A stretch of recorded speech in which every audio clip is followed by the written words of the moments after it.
Hi,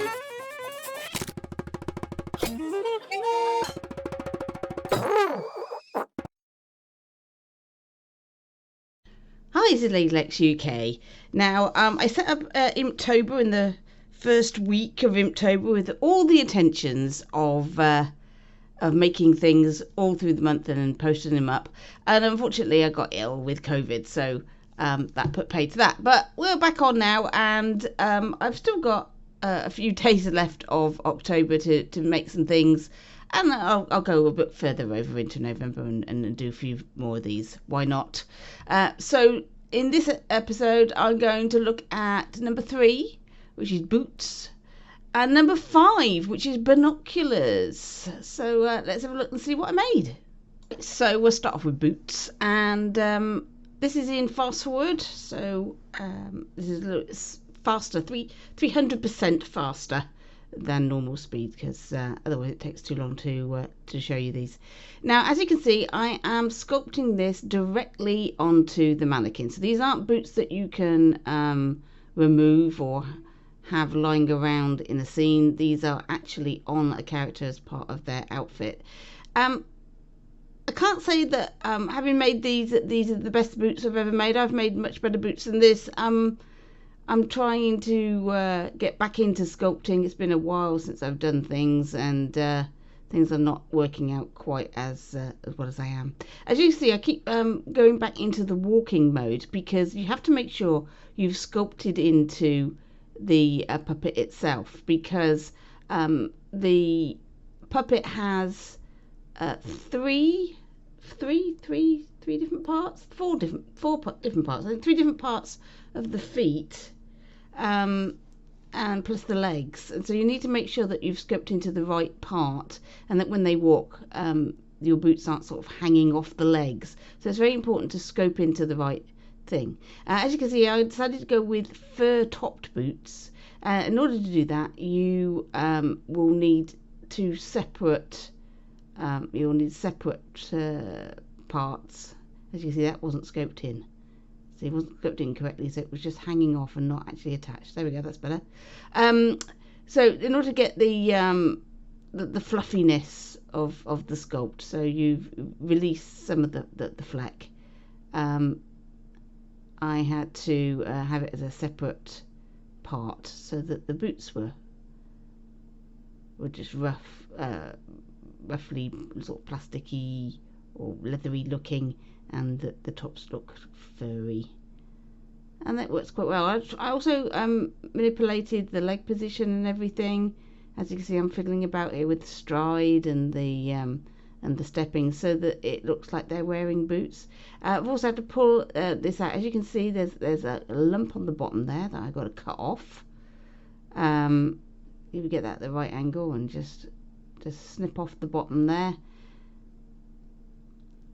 And because this is mirrored, you only need to do one, and it will do both. So these are like little Christmas boots, little Santa boots. I don't think they look too bad. They're very basic. I didn't like the lumpiness of the heels, so I'm trying to manipulate those a little bit, make them look a little bit less lumpy. But like I said, these aren't the best boots I've ever made. They're very, very simple, but I'm just trying to show you how easy it is to make these things. I mean, this only took me like 10 minutes to make, not very long at all.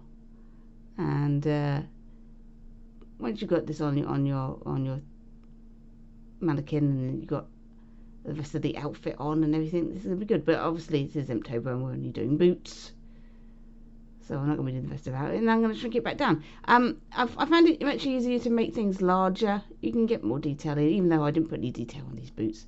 And now we've shrunk it back down to normal mannequin sized. There we go. You can see it right next to the backpack that I made last time.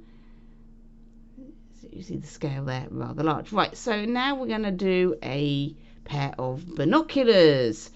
So at the moment I'm looking up a nice picture of some binoculars. I saw some modern ones and thought, actually no, I think I'll go for a more antique look.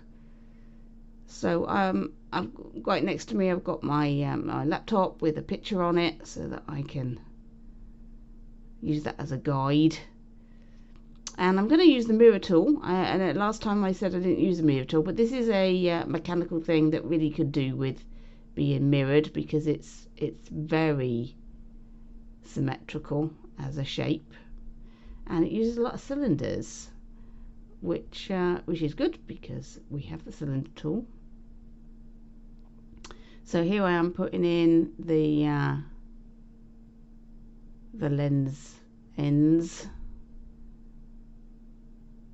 and immediately you can see how easy that is. And using the mirror tool, I can put in the dial there and the connector. Now I did this in just the ordinary clay pink, and then I had a great difficulty afterwards in colouring it in. So with a little bit of planning, I would recommend you probably make this in the correct colours from the offset, because it is quite simple and there's not any sculpting going on. These are very simple shapes. It's probably best if I had done that instead of doing what I'm doing here, which is colouring it in a bit at a time now. Obviously you can do it. You can see that I'm using a square shape there to try and get a nice flat edge. I'm changing my mind about colouring and what have you. But it's that middle bit there, that centre bit, trying to get that coloured without actually painting the rest of it, which was proving to be difficult. And don't forget, you've got the underside. You know, pick it up and turn it around so you can see. This is the joys of 3D.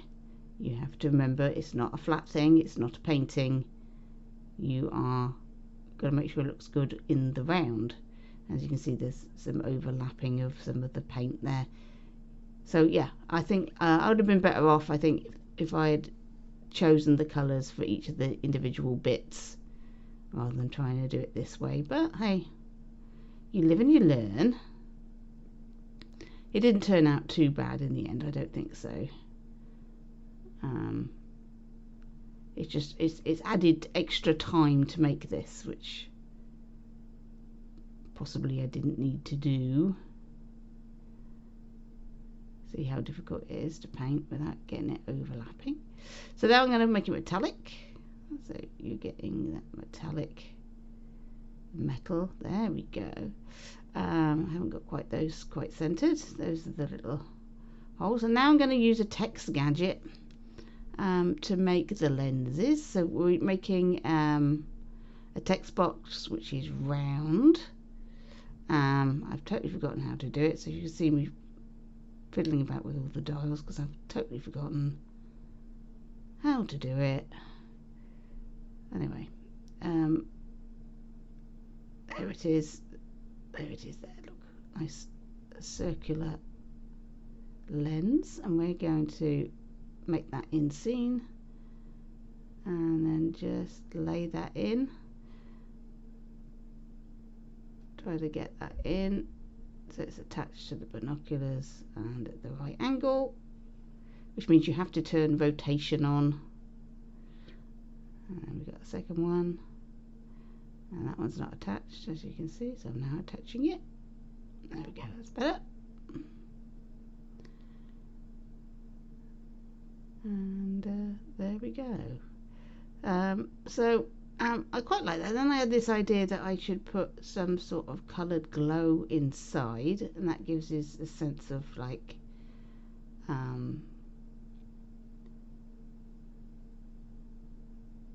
glass, but I don't want the glow to show as light, so after making that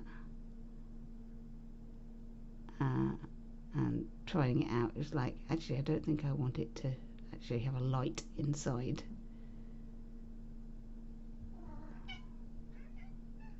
So oh, you can hear my cat. Yes, but I'm making a video, darling. Yes. He'll jump up on on the counter if I'm not careful, and next thing I know I will have lost my video. Oh, there he is. No, don't step up here. Oh my goodness me. They can't see you. They can't see you. They can hear you, but they can't. Well, maybe they can't hear you. I mean, how loud are you? How loud are you, Widget? Eh? Yes. I'm busy at the moment. I'm busy. Right, so you can see I've put them in now, and then now I'm going to add a little bit of paint, just to give it a sense of reflection and things. I think this works out quite well. I'm just trying to get so it looks like a sort of concave lens. There we go. I'm quite pleased with that. That looks rather good. And again, I can see where I've painted and a little over painting going on. But otherwise, I'm quite pleased with those binoculars. They look quite good. Simple technique, and when it works rather well. They're still very simple then. There's not an awful lot of detail in those, and you can see that I haven't attached the lenses correctly. Now they're attached. There we go. Perfect. So there we go. That's another 2 for Imptober. Join me next time for another 2 objects. Thanks for watching. Catch you in your dreams.